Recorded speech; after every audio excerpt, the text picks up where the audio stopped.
We're standing here in the very heart of the City of London, and one of the things that's very interesting is the City of London has been a global financial centre for centuries. It's really one of the very first clusters of any sort of industrial makeup that we saw in the world, where people came here really after Amsterdam, and that was back in the 16th century, and they started congregating in London, and they did it for all sorts of reasons. They did it to finance shipping, they did it to finance an empire, and more recently they've done it to finance globalization. They've got a very, very stable legal and financial system. London is not a place where you're going to lose all your money because the government expropriates it.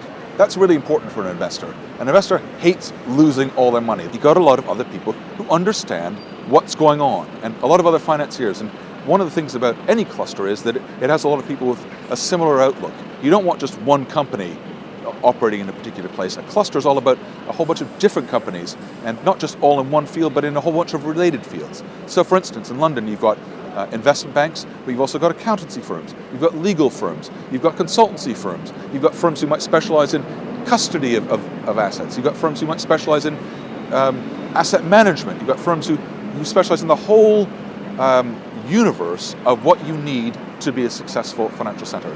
The English language.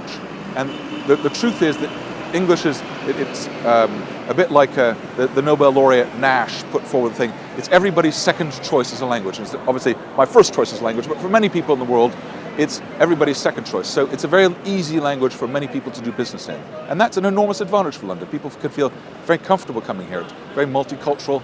The ultimate job of a financial center is to collect in investments for a large number of people and to reallocate that capital efficiently. That job is going to exist today, tomorrow. I believe that job will exist in 10, 20 years. Taxation is one of those issues which is very, very difficult. It's extremely important, but it's not by any means the only thing that's very important.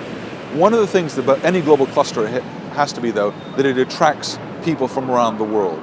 And if you have a very, very high taxation rate, so say for instance, personal taxation, that tends to be a disincentive. The challenge here for London is to remain flexible and to remain very, very entrepreneurial into how it grasps opportunities as they arise. And I think that so far, London has a couple of centuries of proving it's pretty good at that. And Britain lost an empire and yet retained one of the global centers for finance.